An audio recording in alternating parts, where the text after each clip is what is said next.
Lumad ay isang pangkat ng mga katutubong tao ng Katimugang Pilipinas. Ito ay salitang Cebuano na nangunguhulugang katutubo.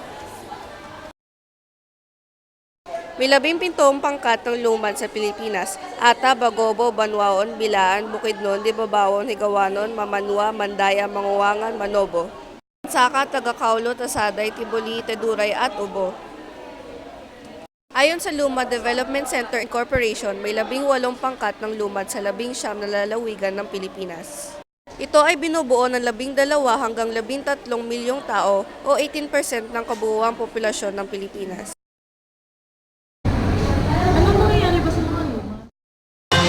The Davao City Police has formed a task force that will investigate the recent Lumad Killings. The full story from Marita Muahe. Members and leaders of the Lumad tribal groups are being killed recently here in Mindanao. Just last Friday, July 15, Lumad school leader Hermie Alegre was shot to death while his companion tribal chief Danny Diarog was severely wounded in Sitio Kahusayan here in Davao City.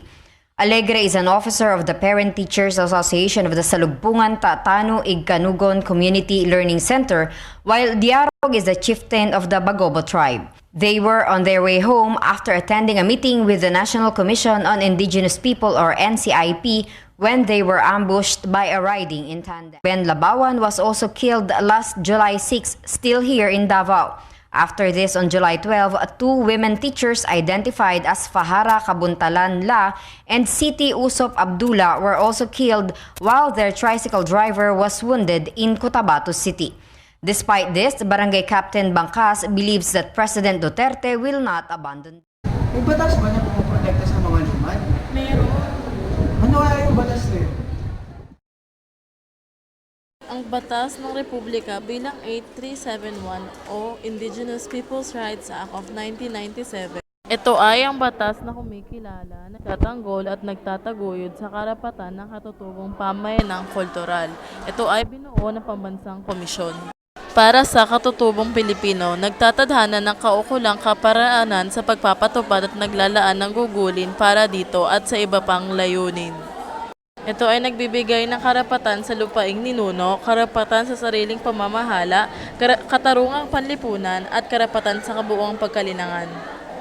Ngayon, hihingi kami ng mga panayam sa mga mag-aaral ng Yuma.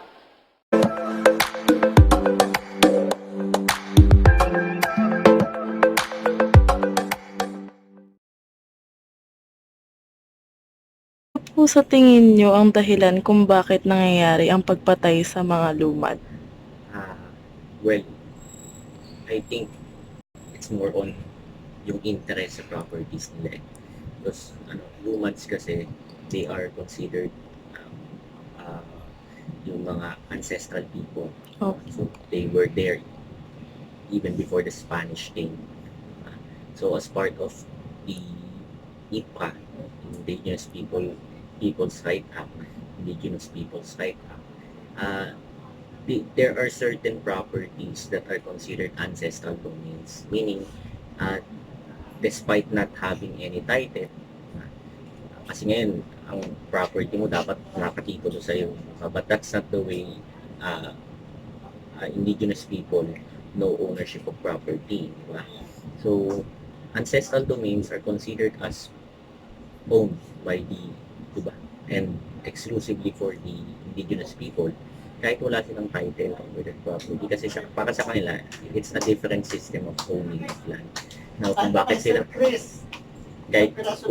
pinapatay, kasi siguro some people take interest in their property, syempre rich in natural resources, so subject for exploitation. Ang usual na nag-exploit sa kanila is yung mga mining companies. Siyempre, yung mining companies are interested in exploiting the natural resources found in their domains. Kaya lang ang problema, they're not interested in that. They're more on protecting the natural resources they have more than exploiting. So, I think that's the problem. Kaya may mga nag-i-interest sa property nila, wants to exploit it, ayaw nila. So, that's basically it. So, they're being threatened, they're being forced, compelled to submit to the demands of corporations or persons interested in their property. Next po.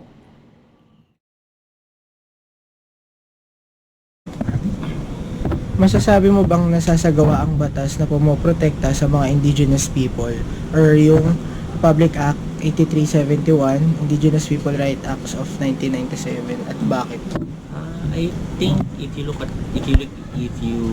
read the provisions of that law, sa law na yun, they recognize really the difference between indigenous people and other people. And the fact that they recognize the concept of ancestral domains dun sa provisions ng IPRA, nakalagay dun na yung mga IP or indigenous peoples, they're given priority as to the utilization, management, exploration of the natural resources within the ancestral domains, di ba? Aside from that, binibigyan din sila ng, recognize din ng law na yun, yung social rights ng mga indigenous people. So if you would ask me kung is that law enough, yung provisions ba ng law na yun is enough to protect the indigenous people, I would say yes. Kasi if you look at the provisions, it's really recognizing their rights to own property, their rights to explore the natural resources in the ancestral domain despite absence of title, diba? Recognizing the fact that really they are just merely in possession of that property since time immemorial, even before the Spanish came. So only for that fact recognize yung kahit nila to be in that property. So para sa akin, the provisions of the law itself is enough. If you look at the provisions, kaya lang ang problema kasi dito, the killings is not really related to the provisions of the law. Diba? They're more on forcing the Lumads to submit to the demands of those interested in their properties. Diba? Yun yung problema kasi it's beyond the scope of IPRA. Diba? Siyempre, it's not about what the provision says sa mga ganung bagay. It's more on what the government does in relation to those killings, diba? So, but yung batas itself, I think is sufficient. Ano po sa tingin nyo yung aksyon ng gobyerno sa pangyayaring ito? Well, I think they are conducting investigations naman and assuring that it's impartial. I think that would be enough to pinpoint who's to blame, diba? To pinpoint the responsibility as to the Lumad Killings. We still have justice system within the Philippines naman, diba? There is a specific process that one needs to follow. Dapat investigahan, dapat magsampa ng kaso related to the killings, diba? I think the government is doing that process to make sure that to go to the bottom line of the Lumad Killings. I think that's the most that the government can do. Although they can somewhat temper what the law says, pero it's a long shot. But for now, siguro the most that they can do is to investigate, to pinpoint yung responsibility as to the Lumad Killings. So, syempre, to make sure naman na yung dapat managot as to the Lumad Killings. I think they're conducting investigations related to that. If ever, follow-up question po about that. Kasi meron din po daw na pangyayari na, ano lang po yung parang point of view nyo na iba daw, parang militar daw yung pumapatay because some of the Lumads, tinutulungan daw kasi parang yung mga NPA, opo. Ano po ba yung tingin yung, or parang para sa inyo, ano po ba yung tama po kaya yung ginagawa ng ganun yung Well, if there's an instant if there's such an instant, I would say that I would not agree to such methods, diba? Kasi even if you suspect someone of being NPA, that's not warrant immediate killing, diba? Same with how every accused is subjected to the justice system of the Philippines. Dapat ganun din. Kapag kung sinuspectyan mo na kasama ng NPA, then they should be given due process, diba? And that's not warrant outright or immediate killing. So I would say dapat may due process for them. They should be heard, they should be heard in trial, they should be given the opportunity. Isang law student na po, ano ang maaari mong maging salita para sa mga gumagawa nito? Siguro, as a student, my words would be, I would like them respect the rights of the indigenous people. It is provided in the law, diba? And they have the rights to lose properties, and they have the rights that they have priority as to the utilization of those properties. Then we should just respect their rights, diba? They have different ideologies than ours, or even the people na gumagawa niyan. They have different ideologies kasi as to the Lumads, all they want to do is to protect their natural resources, diba? On the other hand, the proprietors, diba, the corporations, multinational or Philippine corporations, they want progress, and their definition of progress is infrastructures, profits, diba? Yun ang progress for them. But it's different to the indigenous people. They want to protect their ancestral names, diba? So siguro to for all of that, for all of these things to stop, siguro I would say na they just need to respect the rights of the indigenous people, the Lumans, diba? They have the right to refuse if they want to. So that's the simplest solution, easiest solution should be you respect the rights of others. Kaya lang, unfortunately, not all people are willing to do that.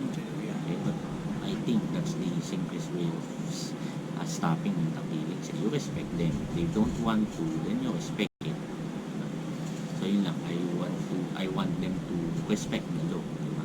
Respect the law, give them, the government should give the Lumads due process. They are entitled to be heard. Diba? If you're suspecting them of being NPAs, then they should be given due process. Okay? As law students, the most basic concept for us is due process. You cannot be subjected to punishment without investigation, without hearing, without trial. That's the most basic concept.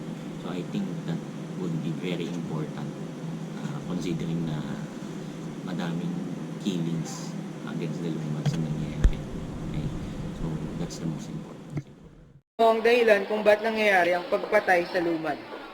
Kilala naman natin ang Lumad bilang ethnic group na meron silang sariling teritoryo katulad na sa mga Mindanao.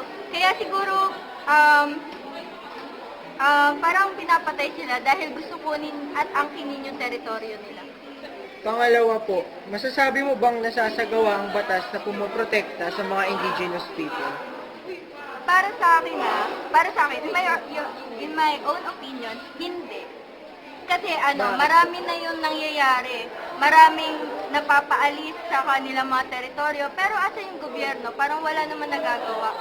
Isa pa, kapag ang mga businessman, capitalistic kasi, pag ang businessman ang gumagawa nito, may kaakibat siya na permiso galing sa ating gobyerno. Kaya yun. Ngayon, ano sa tingin mo ang aksyon ng gobyerno sa mga pangyayaring ito? Sa ngayon, wala pa eh. Ang tanging pag-asa lang ng mga ethnic group para mapansin sila dito sa society natin is yung media. Kailangan talaga makover sila para matulungan. Huli naman po, bilang isang estudyante, ano ang maaaring maging salita para sa mga gumagawa ng ganito? Ayun, kasi bilang estudyante, pag nawala yung ethnic group natin, parang mawawala yung tradition natin, yung customs natin, yung totoong origin na pinagmulan natin, parang hindi na maabutan ng iba pang generation. Maraming salamat. Ano sa tingin mo ang dahilan kung bakit nangyayari ang pagpatay sa Lumad? Sa tingin ko kaya nangyayari ang pagpatay sa mga lupa. Unang-una, may mga taong gustong kumamkam ng lupa nila. Kaya lang, siyempre, pinaglalaban din nila kung ano yung kanila, kung ano yung pinamana sa kanila ng mga ninuno nila. Kaya nangyayari ang pagpatay. Number 2. Masasabi mo bang nasasagawa ang batas na pumuprotekta sa mga indigenous people or yung Republic Act 8371, Indigenous Peoples' Rights Act of 1997, at bakit? Hindi nangyayari ang pagprotekta tungkol sa karapatan ng mga indigenous people. Bakit ko nasabi? Nung second year kasi, last year lang yun, may naging professor ako, sinasabi niya na kung ako daw ba magiging lawyer someday. Since political science ang course ko, ready ba ako or handa ba ako, willing ba ako na maging lawyer for the indigenous people. So, that only means to say na until now, they're striving na magkaroon ng taong mag-raise ng kanilang karapatan on a higher level, on a higher scale. Kasi nga, they can't afford na mag-hire ng lawyer para i-assert yung right nila as indigenous people. So, sa tingin ko, talaga hanggang ngayon, hindi pa rin nangyayari yung tungkol sa pagprotekta sa karapatan nila. Ngayon, ano naman sa tingin mo ang aksyon na ginagawa ng gobyerno sa pangyayari? Yun na nga yung masakit dun hanggang sa ngayon, sa tingin ko, walang aksyon ng gobyerno tungkol sa sitwasyon ng mga lumad. Kasi, alam ko sa panahon ngayon, wala pa akong naririnig na lawyer na nagde-defend sa mga rights ng indigenous people. So if ever, sana may taong mag-stand up or may taong tatayo naman para ipaglaban yung rights. Last naman po, bilang isang estudyante, ano ang maaari mong maging salita para sa mga gumagawa nito? Para sa mga taong umaagrabyado o nag-aalis ng karapatan ng mga lumad, ang masasabi ko lang, tao lang din sila na gusto lang din makuha kung ano yung pinamana sa kanila ng ninuno nila at I think deserve nila na mamuhay peacefully at magkaroon ng protection as every individual should be. Kasi meron nga tayong Bill of Rights. Sana matamasa din nila yun. Gaya ng mga normal na individual.